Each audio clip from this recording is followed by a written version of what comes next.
তাকৈ commando বেটেলিয়নৰ দীক্ষান্ত parade অনুষ্ঠানত আমাৰ মাজত উপস্থিত ভাৰতৰ সন্মানীয় গৃহমন্ত্ৰী অমিত শ্বাহ ডাঙৰীয়া আৰু উপস্থিত সুধীবৃন্দ, অসমবাসীৰ বাবে আজি এক ঐতিহাসিক দিন।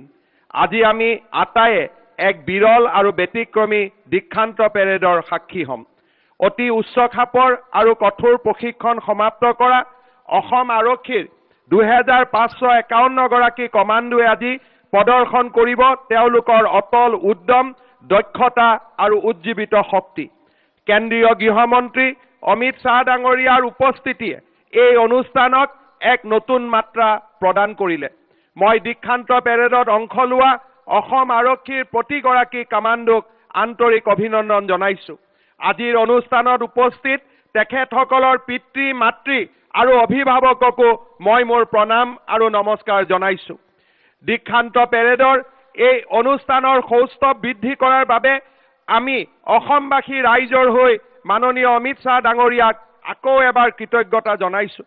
প্ৰধানমন্ত্ৰী নৰেন্দ্ৰ মোদী ডাঙৰীয়াৰ নেতৃত্বত আমাৰ দেশে ব্ৰিটিছৰ সময়ৰ পৰা দেশত বলবৎ হৈ অহা ইণ্ডিয়ান পেনেল কোডৰ পৰিৱৰ্তে ভাৰতীয় ন্যায় সংহিতা বলবৎ কৰি আমাৰ দেশত এক যুগান্তকাৰী পৰিৱৰ্তন ঘটালে। কেন্দ্ৰীয় গৃহমন্ত্ৰী অমিত শ্বাহ ডাঙৰীয়াই ঔপনিৱেশিকতাবাদ শাসনৰ পেনেল কোডৰ পৰিৱৰ্তন কৰি ভাৰতীয় ন্যায় সংহিতা প্ৰণয়ন কৰি আমাৰ দেশক আমাৰ দেশবাসীক গৌৰৱান্বিত কৰিলে আৰু আমাৰ দেশবাসীক আকৌ এবাৰ স্বাধীনতাৰ সোৱাদেৰে তেখেতে আমাক কৃতজ্ঞ কৰিলে। মই অসমবাসী ৰাইজৰ হৈ গৃহমন্ত্ৰী অমিত শ্বাহ ডাঙৰীয়াক ধন্যবাদ আৰু কৃতজ্ঞতা জনাইছো। আমাৰ চৰকাৰে এক বিশেষ লক্ষ্য আৰু উদ্দেশ্য সন্মুখত ৰাখি ৰাজ্যত নতুনকৈ 5টা কামাণ্ডো বেটেলিয়ন গঠন কৰিছে। ভাৰতীয় সামৰিক বাহিনীৰ সৈতে 7টা স্থানত 40 সপ্তাহৰ অত্যাধুনিক প্ৰশিক্ষণ লাভ কৰা এই কামাণ্ডো বেটেলিয়নে কম্বেট অপাৰেশ্যনৰ কৌশলগত দক্ষতা আৰু শান্তি শৃংখলা ৰক্ষাৰ ক্ষেত্ৰত আহিব পৰা প্ৰত্যাহ্বান মোকাবিলা কৰিব পৰাকৈ প্ৰস্তুত হৈ উঠিছে। অসম আৰক্ষীত এই কামাণ্ডোসকলৰ আগমনৰ লগে লগে এতিয়াৰ পৰা অসম আৰক্ষী আৰু অধিক শক্তিশালী হৈ পৰিলে। আন্তঃৰাষ্ট্ৰীয় সীমান্ততো দ্বিতীয় লাইনৰ প্ৰতিৰক্ষাৰ বাবে নিয়োজিত হ'বলৈ আমাৰ কামাণ্ডোসকল সম্পূৰ্ণ সক্ষম। মই আজিৰ এই সুন্দৰ মুহূৰ্তত ভাৰতীয় সেনা বাহিনীৰ সেনা প্ৰধান আৰু ইষ্টাৰ্ণ কমাণ্ডাৰ GOC-in-C আৰু GOC-3 কোৰৰ প্ৰতিও বিশেষ কৃতজ্ঞতা প্ৰকাশ কৰিছো। মই কামাণ্ডো বেটেলিয়নসকলক জনাব খোজো যে আমাৰ নিযুক্তি সম্পূৰ্ণ স্বচ্ছতাৰে আমি সম্পূৰ্ণ কৰিছিলো আৰু নিযুক্তিৰ পিছত অসম আৰক্ষীত প্ৰথমবাৰৰ বাবে এনেধৰণে আমি প্ৰশিক্ষণৰ ব্যৱস্থা কৰিছিলো।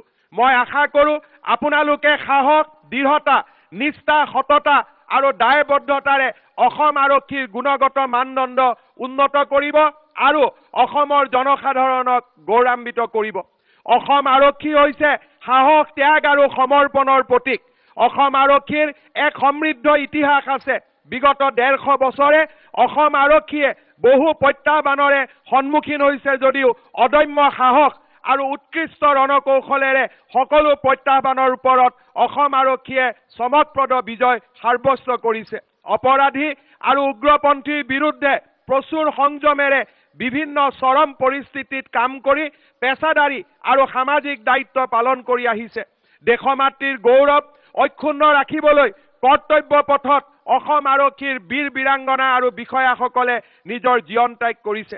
এইখিনিতে মোৰ ভাৰত ৰত্ন সুধাকান্ত ডক্টৰ ভূপেন হাজৰিকাদেৱৰ গীতৰ এটি স্তৱক মোৰ মনলৈ আহিছে। কত জোৱানৰ মৃত্যু হল, কাৰ জীৱন যৌৱন গল, সেই মৃত্যু অপৰাজেয়, তেনে মৃতক নহলো মই কিয়। হেনো হিমালয় ভাৰতৰ প্ৰহৰী, তাহানি শুনিছিলো কাহিনী, পিছে মৃত জোৱান সবে চিঞৰিছে, লাগে চিৰ জাগ্ৰত এটা বাহিনী। অসম আৰু দেশ মাতৃৰ সুৰক্ষাত অসম পুলিচৰ কামাণ্ডোসকল চিৰ জাগ্ৰত বাহিনী হ'ব লাগিব। মাননীয় প্ৰধানমন্ত্ৰী নৰেন্দ্ৰ মোদী ডাঙৰীয়াৰ নেতৃত্বত আমাৰ ৰাজ্যখনলৈ এটা শান্তিৰ পৰিৱেশ উভতি আহিছে। মই অসমবাসী ৰাইজৰ ওচৰত কৃতজ্ঞ যে যোৱা 3টা বছৰে এটা আন্দোলন বিবৰ্জিত পৰিৱেশৰ মাজেৰে আপোনালোকে আমাৰ অসম মাতৃৰ জীৱনলৈ শান্তি আৰু সমৃদ্ধিৰ এক অমৃত ধাৰা নমাই আনিছে। ভাৰতৰ গৃহমন্ত্ৰী অমিত শ্বাহ ডাঙৰীয়াৰ ধাৰাবাহিক প্ৰচেষ্টাৰ বাবে 2021 চনৰ পৰা ৰাজ্যত 11টাকৈ উগ্ৰপন্থী সংগঠনে অস্ত্ৰ পৰিহাৰ কৰি শান্তিৰ পথলৈ ঘূৰি আহিছে। 2021 চনৰ 4 ছেপ্টেম্বৰৰ কাৰ্বি উগ্ৰপন্থী সংগঠন 2022 চনৰ আৰু প্ৰগতিৰ এক নতুন অধ্যায় অসমত আৰম্ভ হৈছে।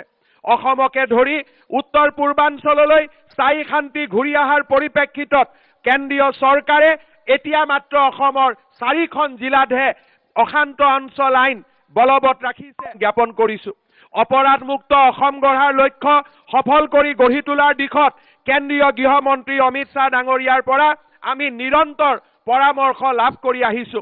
শেহতীয়াকৈ ক্ৰাইম ইন ইণ্ডিয়া ৰিপৰ্ট মতে অসমত অপৰাধৰ গড় হাৰ 2022 চনৰ প্ৰতি লাখ জনসংখ্যাত আছিল 194।